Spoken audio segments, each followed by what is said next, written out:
Welcome back to Morning Joe, and joining us now, the Democratic governor of Delaware, Governor Jack Markell. Good to have you on board this morning. Thanks. I've been hearing about you. We had some folks from Delaware just getting a tour, and they said, you need to have our governor in. You should see what he's doing. They're great people, I have to say, in Delaware. Well, you reached a consensus last week to trim retirement and health care benefits for state employees. So first, because everyone thinks Wisconsin when they hear something like that.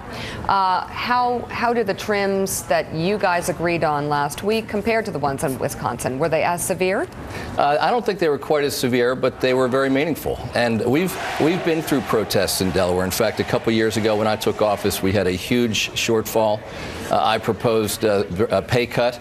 We had several times well over 1,000 state employees protesting, holding up impeachment signs against me. But we got it through. And so I think we've learned a little bit over the last couple years. And so I actually proposed a trim last year in pension and health care. And my proposal didn't go anywhere. And so I stepped back, took a look at myself and said, what can I do better? And part of the issue, I didn't really explain it so well last year. I thought it was so obvious to me that we had to do something last year. I thought it should be obvious to everybody else. So what was different this year? What did you do to get a deal done? Well, the first thing we did is I brought the unions together just before Christmas. And I laid it out for them. I basically put together a PowerPoint, laid out the magnitude of the problem, showed how it was not sustainable, and then I had a conversation with them. And I said, if you all recognize that there's an issue to be resolved and you want to be part of the solution, I'm happy to have the conversation with you. I'm not really interested in a debate about whether there's a problem, because there is a problem. And they said that they were willing to have that series of conversations. We did. And now I expect the legislature is going to approve it. And you got state employees to pay in a little more on health care and also on the pensions. They did that, though, in Wisconsin as well. The question there was over collective bargaining. Yeah, did you run into any of that away in Delaware? Absolutely not. Did not try to take collective bargaining away. And I said, in fact, I wrote a piece in Politico where I said, I'm not the likeliest person to speak up on behalf of the protesters in Wisconsin, because I had the unions protest against me. I mean, literally holding thousands holding impeachment signs in Delaware. My job would be easier if we got rid of collective bargaining.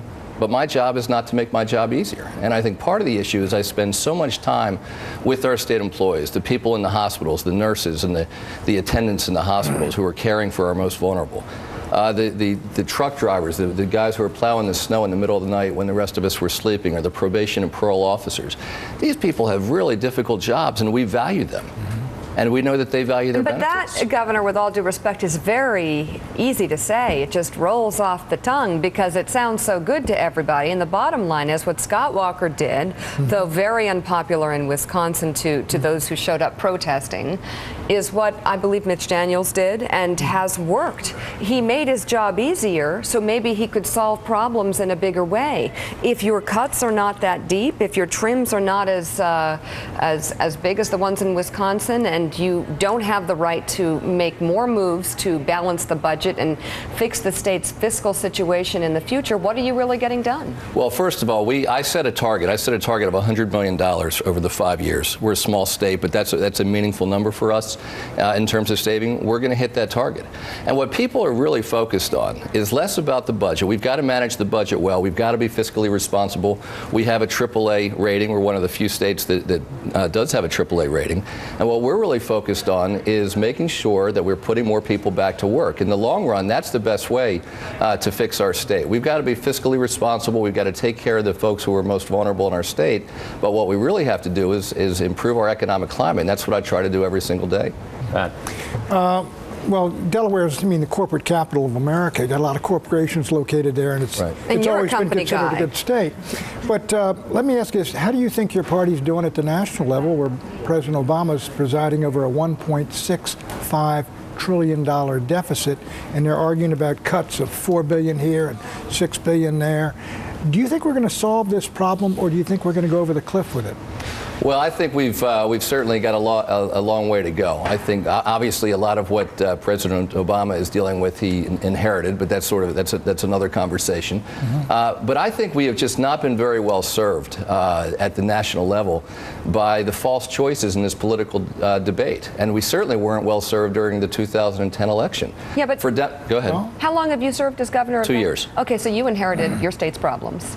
Right, and we're dealing with them. Yeah. And I believe that they're dealing with them. And I can tell you from a state's perspective, we are awfully fortunate that we had, for those last couple of years, the money to help balance our budget from the federal stimulus. But you got state employees generally get higher per capita income or higher income than the average individual in the state.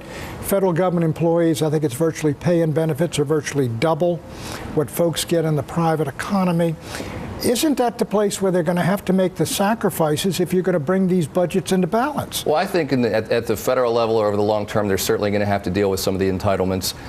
Pension and health care at a state level is very much like entitlements at the federal level, Medicaid, Medicare, Social Security.